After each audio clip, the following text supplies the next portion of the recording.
human trafficking? That depends on who you ask. There are some individuals who think that large portions of prostitution are included in sex trafficking. There's individuals who think that smuggling is part of human trafficking. Some people see human trafficking as modern day slavery. Other people include indentured servants into the human trafficking category. So it's really all over the place based upon who you talk to. So today we're going to try to define a little bit more clearly what human trafficking really entails. If we look at human trafficking as modern day slavery, we can see that there's definitely been people addressing human trafficking in the past. Moses and Plato both endorsed slavery in their own times. The British abolished slavery in 1807, only after having slavery for hundreds of years. The U.S. followed in abolishing in 1865, and as late as 1926, the League of Nations defined slavery and agreed to try to eliminate it. The only issue is that slavery existed and persists into this day, and we don't even get our first definition internationally on what human trafficking is specifically until we get the Palermo Protocol. And the Palermo Protocol in 2000 agreed internationally that human trafficking was going to be the use of threat, force, or coercion as a means of human trafficking. Also, it addresses sex and labor trafficking and organ trafficking. So again, if we're keeping human trafficking in the context that it's considered modern day slavery, it's been addressed throughout history, and we only defined it as human trafficking in the year 2000 as the Palermo Protocol did. The same year that the Palermo Protocol was released, the Trafficking Victims Protection Act was passed by the United States government. The Trafficking Victims Protection Act has been reauthorized many times over the past 2 decades since its original inception. But if you look at the TVPA, notice it does not require movement for somebody to be categorized as a human trafficking victim. It also highlights that threat, force, and coercion as the Palermo Protocol did. Also notice that it doesn't matter if a victim previously consented to work voluntarily and then ends up becoming a human trafficking victim by choosing the work or the actions that they took previously. So these are important to keep in context because this doesn't put any blame on a human trafficking victim for becoming a human trafficking victim. Also, it takes the element of movement out of the equation, which is significant if we're going to be able to identify human trafficking properly. If we look to the experts, we find Siddharth Kara. He's written several books on human trafficking, teaches at Harvard on the topic, and is widely considered an expert on human trafficking as he's been invited to countless events around the world to speak. He sees slavery as always being based on power and violence. Importantly, violence does not mean physical harm solely. Threats against a person or to those the person being enslaved cares about would be included, as well as psychological and verbal abuses. He defines slavery specifically as a system of dishonoring and degrading people through the violent coercion of their labor activity and conditions that dehumanize them. And while that is a horrible thing, that is not the same as human trafficking for him, because Mr. Kara defines human trafficking as the process of entering a person into slavery itself. So if we take his definition, we see that slavery is based on power and violence, that violence doesn't always have to be physical in nature, and once they are enslaved, it is a dishonoring, degrading, dehumanizing system, but human trafficking is merely the process of getting somebody to being enslaved rather than them being enslaved per se. Looking to other experts, we find Kevin Bales, who's also written several books on human trafficking, helped start the nonprofit Free the Slave, teaches at the William Wilberforce University on human trafficking, and defines human trafficking as slavery and believes it encompasses 35 million people. Here we have a stark difference from Mr. Kara, who sees human trafficking as the process of entering into slavery. Mr. Bales sees slavery and human trafficking as one and the same. And to make his point, he looks into Eastern Congo, where there's 6 different types of slavery taking place alone. Now, the Congo is significant because it has the second largest rainforest in the world, and it is progressively being chopped down by labor traffickers and those they enslave. However, Mr. Bales claims this is not a unique situation, as there are 35 million victims of human trafficking around the world. If they were made into a single state, They would be the size of California, have as much economic output as Washington, D.C., and be the third largest producer of carbon dioxide behind China and the U.S. At this point, what do we know about human trafficking? We know you don't have to be moved to be a human trafficking victim. None of the experts or definitions that we looked at on human trafficking listed movement as a requirement to be a human trafficking victim. We know that smuggling is not trafficking.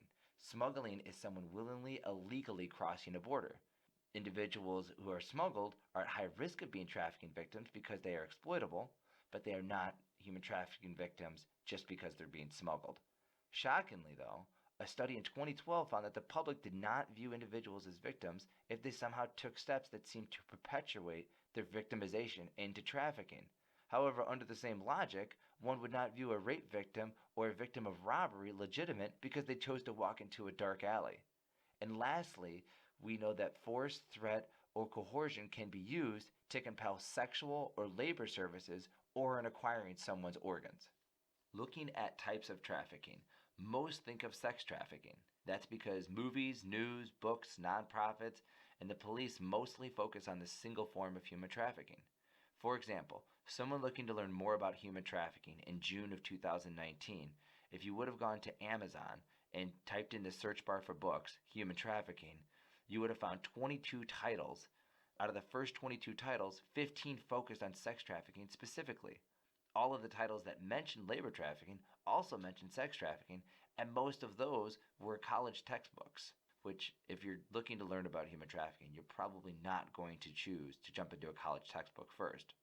If we look to the police, find that when law enforcement officers were asked to define human trafficking, they primarily defined it as sex trafficking and had difficulty distinguishing labor trafficking from smuggling. And as we know, smuggling is not human trafficking. There's individuals at risk, but they are not human trafficking victims. If we go to the movies, we see that Hollywood almost specifically and exclusively focuses on sex trafficking when talking about human trafficking. Movies like Taken, Trafficked, and Whistleblower help to bring awareness to human trafficking, but give the false perception that sex trafficking is all that encompasses human trafficking. It also makes people believe that most human trafficking takes place by snatching young girls off the street kidnap style. In a research study, a graduate student found that 19 out of 20 criminal justice students got a significant understanding on what human trafficking is from the movie Taken. Going to the nonprofit side, we see that by reviewing GuideStar's database in 2018, there were only 27 nonprofits in Illinois that addressed human trafficking in some capacity. Not that they focused on human trafficking, but just that they addressed it in some capacity. Out of those 27 organizations, a majority focused on sex trafficking. And this is in a state that has consistently been in the top 10 for phone calls to the National Human Trafficking Hotline since 2007, and has a robust agricultural system in the southern region, which may be harboring many labor trafficking victims. The reality of sex trafficking is that it involves men, women, and children. The prevalence of men and boys involved in sex trafficking is unknown to the full extent, but the Global Report on Trafficking in Persons Report 2018 shows definitively that boys and men make up 6% of victims of trafficking for sexual exploitation. This means that more than 1 out of 20 victims of sex trafficking globally are a man or a boy. A sizable portion of sex trafficking takes place under the guise of prostitution. The operators and traffickers are pimps and gangs that are usually using coercion to lure in their victims more than force. They identify victims who are exploitable and attempt to manipulate them by establishing trauma bonds. Trauma bonds are defined on the Truckers Against Trafficking website as the general phenomenon of victims developing emotional attachments to their abusers and captors in specific situations, one of those situations being human trafficking.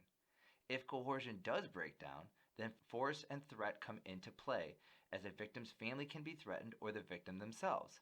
Isolation from the rest of society, or perceived isolation, makes it hard for the women, girls, boys, and men to seek help. Individuals involved in sex trafficking are not always foreign. In fact, most are domestic U.S. citizens. According to the National Center for Missing and Exploited Children, 300,000 kids run away from home every year.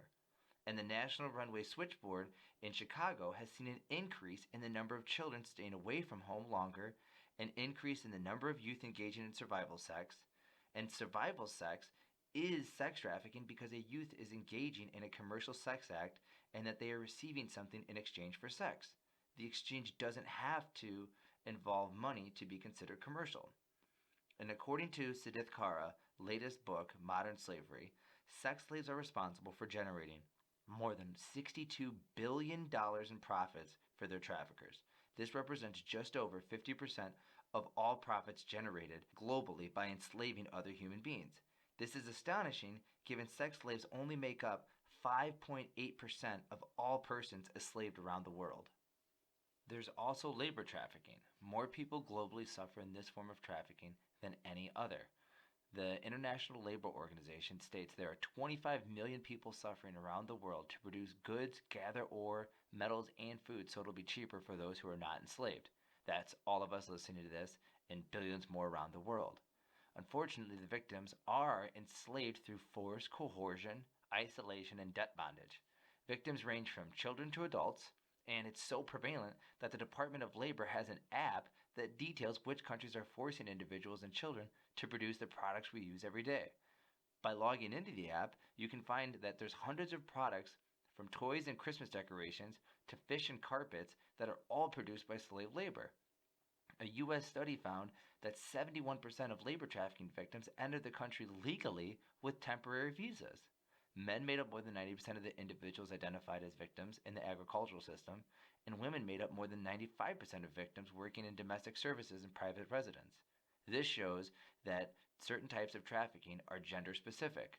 And according to the U.S. Agricultural Farm Labor Survey of 2018, there were 843,000 individuals working on farms in the U.S. during July of 2018. While undocumented workers make up a sizable portion of these farm workers, those who are working legally through visas are just as likely to be trafficking victims, according to Sidith Kara's findings when he visited California's robust agricultural valley and interviewed hundreds of workers. According to Polaris, a large nonprofit in the U.S., there's actually 25 different types of human trafficking, including labor and sex trafficking, but there's also domestic work, traveling sales crews, construction, illicit massage parlors, carnivals, and escort services, and many more. So why does human trafficking matter? Well, because human trafficking currently sits as the number 2 source of income for criminal activity in the world at $150 billion, according to the International Labor Organization. Additionally, an Urban Institute report showed 9 different cities had commercial sex economies that ranged from 30 million to 290 million within a single city. An independent study found that their U.S. gangs are increasingly getting involved in sex trafficking, and in San Diego, the commercial sex market is above $700 million in value in that one city alone. A Frontline PBS TV special aired an episode detailing how youth are trafficked from other countries to work as labor trafficking victims in the U.S. while being processed through border control. And lastly, there are more people enslaved in the world today than were transported across the Atlantic slave trade over 350 years. After reviewing all of the information, we arrive back at our original question: what is human trafficking? Looking at everything total, we see that human trafficking is best defined as individual or group using threat, force, or coercion to exploit a person or persons into a commercial sex act or forced labor. At its heart, it relies on violence and power. It's degrading. It affects millions in the U.S. and abroad. It's the third largest producer of carbon emissions, so it's literally destroying the planet. It's distinguishable from smuggling.